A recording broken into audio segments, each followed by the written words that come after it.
Hello students, आज हम लोग प्रोजेक्टाइल मोशन में जो हमने परसों कल उसकी इक्वेशन निकालना सीखा था, पाथ ऑफ प्रोजेक्टाइल।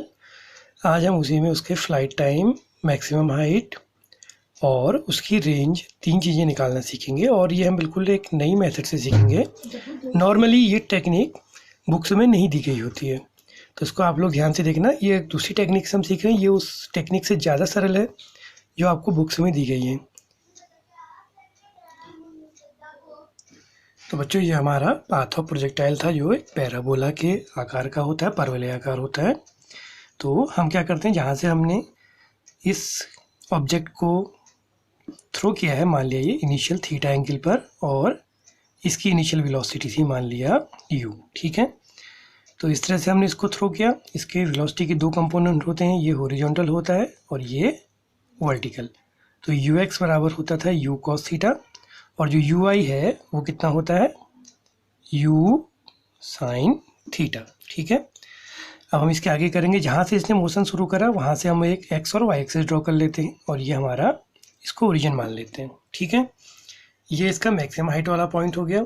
सपोज ये कोई पॉइंट P हो गया, तो इसके बारे में मैंने आपको बताया था, मैक्सिमम हाइट वाला पॉइंट वो होता है जहाँ पर क्या होता है कि इसकी वेलोसिटी का वर्टिकल कंपोनेंट जीरो हो जाता है, यहाँ पे सिर्फ हॉरिजॉन्टल होता है। और बाकी चीज़ें भी हमने देखी थी कि जितना टाइम यहाँ तक जाने में लगेगा उतना ही यहाँ से नीचे वापस जिस ग्राउंड पे जिसको हिट कर रहा है वहाँ तक का टाइम लगेगा।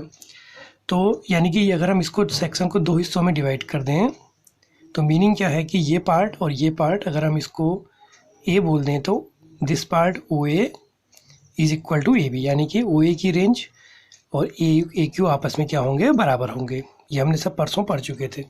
अब प्रोजेक्टाइल की जो इक्वेशन थी वो हमने निकाली थी, y is equal to x tan theta minus g x square upon two you square cos square theta.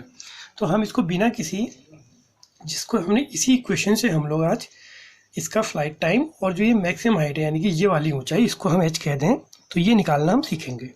अब इसके लिए कंसेप्ट हमारी क्या लगेगी, हम इसके लिए कोऑर्डिनेट ज्योमेट्री का यूज करेंगे। तो मान लीजिए, देखिए यहाँ से लेके यहाँ तक जो ये ओ क्यू हुआ, ये इसकी रेंज होगी, ठीक है ना।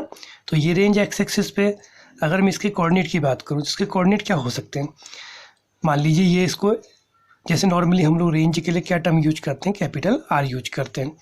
तो इसके कोऑर्डिनेट क्या हो जाएंगे, आर कॉमा जीरो, क्योंकि ये वाई एक्स एक्सिस में इसका वाई कोऑर्डिनेट जीरो हो गया। अब जब हम इसकी बात करें, यानी कि अगर हम इसको इस इक्वेशन से अब कंपेयर करें अगर थोड़ा सा, तो इसमें जो ये x है, जब हम इस पॉइंट की बात करेंगे तो इस पॉइंट पर x कितना हो जाएगा, r हो जाएगा, और y कितना हो जाएगा, 0 हो जाएगा, ठीक है। तो पहले हम क्या करते हैं, जब रेंज निकालनी है तो एट q की बात करेंगे। तो एट q पे क्या हो जाएगा, x is equal to r और y इज इक्वल टू 0 हो जाएगा, ठीक है।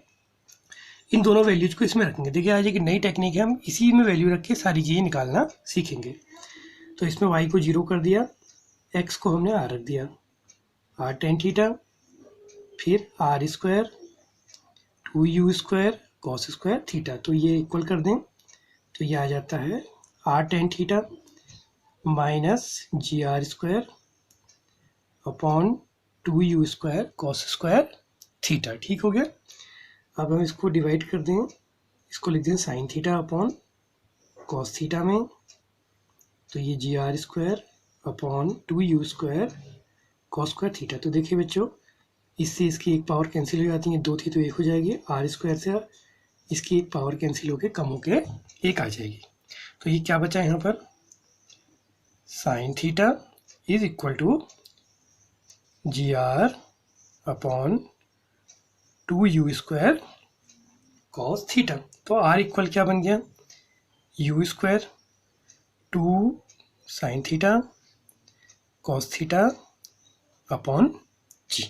अब आपको पता है two sine theta cos theta किसका फॉर्मूला होता है, जो मैथमेटिक्स हैं वो जानते होंगे कि साइन टू थीटा इक्वल होता है two sine theta cos theta का फॉर्मूला। तो हम इसकी जगह रख देंगे साइन टू थीटा, तो ये बन जाएगा U square sine two theta upon जी। तो ये इसकी आ गई रेंज, ठीक है बच्चों। रेंज आने के बाद अब हम इसमें एक दो चीज़ें और कर लें। तो रेंज का जो फॉर्मूला है वो है sign two theta upon G. अब जो रेंज है ये अधिकतम कब होगी, यानी कि इसका मान मैक्सिमम कब होगा, ठीक है ना। तो इसका अधिकतम मान कब होगा, जब साइन थीटा अधिकतम होगा। तो साइन टू थीटा का अधिकतम मान कितना होता है, +1। और ये +1 होता किस में है, साइन 90 में। तो उस केस में 2 थीटा इज इक्वल टू 90, तो थीटा इक्वल टू आ गया 45 डिग्री। यानी कि रेंज, या आप किसी भी जब वस्तु को 45 डिग्री पर, आप एक फुटबॉल को 45 डिग्री पर अगर किक लगाएंगे तो वो मैक्सिमम या अधिकतम दूरी उसकी, जो ये हॉरिजॉन्टल दूरी है, क्षैतिज दूरी है, वो अधिकतम होगी। वो कब होगी, जब थीटा कितना होगा 45, और उसका मान कितना हो जाएगा, साइन टू थीटा की जगह 1 आ जाएगा, तो u² अपॉन जी। तो पहली चीज़ तो हमने ये निकालनी सीख ली। तो बच्चों अब हम इस रेंज से ही इसका फ्लाइट टाइम का अर्थ है कि ये पूरा जो ये प्रक्रिया हुई यहाँ से लेके यहाँ से होते हुए यहाँ तक आने की, इस पूरे पथ या इस पूरे पाथ को ट्रेवल करने में जितना भी उसको समय लगा उसको कहेंगे उसका फ्लाइट टाइम, या हिंदी में कहते हैं इसको उड्डयन काल, ठीक है। तो अब हमें इसका निकालना है फ्लाइट टाइम। तो फ्लाइट टाइम हम आर से ही निकालेंगे। आर का फॉर्मूला हमने क्या निकाला, u² sign two theta upon G, ठीक है। अब रेंज के लिए क्या बनेगा, देखो रेंज है क्या, एक हॉरिजॉन्टल दूरी है ना। इसको आगे ले जाने का काम कौन कर रहा है, परसों भी हमने कंसेप्ट क्लियर किया था, ये u cos थीटा इसको आगे को ले जा रहा है। तो ये एक तरह की दूरी होगी, डिस्टेंस इज इक्वल टू क्या होता है, वेलोसिटी। अब कौन सी वेलोसिटी आएगी जो आगे को ले जा रही है, वो होगी हॉरिजॉन्टल, इनटू इसका टोटल टाइम t। तो ये हो गया u²। अब आप कह दिए साइन टू थीटा को फिर वही फॉर्मूला लिख देते हैं, 2 sign theta cos theta upon G. Sine two theta की जगह क्या लिख दिया, 2 sign theta cos theta, ux की जगह पर u cos थीटा, और ये आपका टाइम पीरियड हो गया। अब आप देखिए ये हो जाता है t बराबर u² को लिख दिया u into u, 2 sign theta cos theta g upon u cos theta. तो u से u कैंसिल, और यहाँ भी ये cos थीटा से cos थीटा कैंसिल। तो टाइम पीरियड है इसका, फ्लाइट टाइम आ गया 2u sign theta upon G, ठीक है। ये दूसरा टॉपिक हो गया, ये पहले से जुड़ा था। तो बच्चों अब हम इसकी मैक्सिमम हाइट, यानी कि ये अधिकतम कितनी ऊंचाई तक गया होगा। तो अधिकतम कितनी ऊंचाई तक गया है, ये वाली ऊंचाई है ना, ये लगातार बढ़ रही है, ये इसकी मैक्सिमम हाइट होगी, यानी कि ये जो ऊंचाई है। तो अब हम इस ऊंचाई को निकालेंगे। तो कैसे निकालेंगे, फिर हम कोऑर्डिनेट ज्योमेट्री का प्रयोग करते हैं। तो पहले आप इक्वेशन लिख लीजिए, y बराबर थी x tan theta minus gx² upon 2u² cos² theta. यानी कि अब हमारी बात हो रही है P पॉइंट की। तो P पॉइंट पे हमारे कोऑर्डिनेट्स क्या होंगे, देखो ये जो डिस्टेंस है, ये आपका जो x है, ये यहाँ पर कितना हो गया है, x जो है आधा हो गया है नी, और y बराबर कितना हो गया h। यानी कि अब आप क्या कर सकते हैं, देखिए समझने की ज़रूरत है, ये जो x है ये क्या है, इस r का आधा। तो इस पॉइंट के जो कोऑर्डिनेट्स हैं वो हो गए r/2, और हाइट होगी इसकी h, ठीक है ना। ये टोटल r था, ये उसका आधा हो गया। तो अब आप क्या करेंगे, x बराबर तो रख देंगे r/2, और y बराबर रख देंगे h।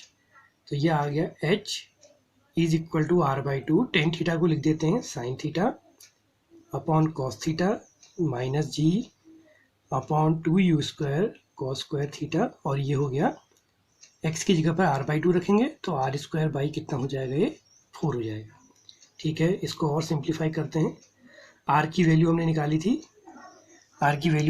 थी, r equal to u² sign two theta upon g. कहीं कोई चीज़ मेमोराइज करने की जरूरत नहीं, सिंपल इसी इक्वेशन से आप सब चीज़ें निकाल सकते हैं।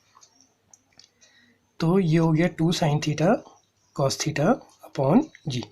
तो ये वैल्यू हमारी किसकी जगह आ जाएगी, r की जगह आ जाएगी। तो r की जगह आ गया u² और 2 sign theta cos theta upon g, और एक ऑलरेडी 2 है, इंटू में है यहाँ पर साइन थीटा, और नीचे डिवाइड में है कॉस थीटा। तो आप देखिए यहाँ तो 2 से 2 कैंसिल, यहाँ कॉस थीटा से कॉस थीटा भी कैंसिल, ठीक है। अब अगले टर्म में आते हैं, तो अगले टर्म में पहले एक काम करते हैं, इसको उतार लेते हैं। 2 4 जाए, ये हो गया 8 u² cos² थीटा। r की जगह हम क्या रख देंगे, इसका स्क्वायर करके रखेंगे। तो इसका स्क्वायर क्या होगा, यू की power 4 sin square theta cos square theta upon g square, यानी कि 4 और ये यू की पावर 4। तो ये आ गया यू की power 4 into 4 sin square theta cos square theta upon g square. तो देखिए 4 2 जा 8, ये कैंसिल हो गया, ये 4 पावर है, ये 2 है, तो ये कट के किसकी हुई 2 पावर हो जाएंगी। कॉस स्क्वायर थीटा से कॉस स्क्वायर थीटा कैंसिल, इस जी से इस जी की 2 पावर कट के कितनी हो जाएगी 1 हो जाएगी। तो एच आ गया हमारा you square sine theta into sine theta, क्या हो गया साइन स्क्वायर थीटा अपॉन जी, माइनस यहाँ क्या बचा देखिए you square sign square theta upon 2 जी बचा। ठीक है, इसको सॉल्व कर लें, माइनस कर लेंगे तो इसको यहाँ भी ऐसा कर लेते हैं 2 से मल्टीप्लाई 2 से डिवाइड, तो डिनोमिनेटर सेम हो गया। तो ये आ गया U square sign square theta upon 2g, ये आ गई इसकी मैक्सिमम हाइट। तो बच्चों ये बिल्कुल एक नई टेक्निक थी, इसको आप लोग ज़रूर सीखना। ये जो टेक्निक का जो तरीका आपकी बुक में दिया है निकालने का, ये उसकी तुलना में ज़्यादा सिंपल है। कारण ये है कि जो इक्वेशन आप पढ़ रहे हैं ये उसी इक्वेशन से हमने तीनों चीज़ें इसमें निकाल ली है। अब हम नेक्स्ट वीडियो में वो टेक्निक को भी डिस्कस कर लेंगे जिससे सामान्यतः आपकी बुक्स में या सिलेबस में दिया रहता है। Thank you.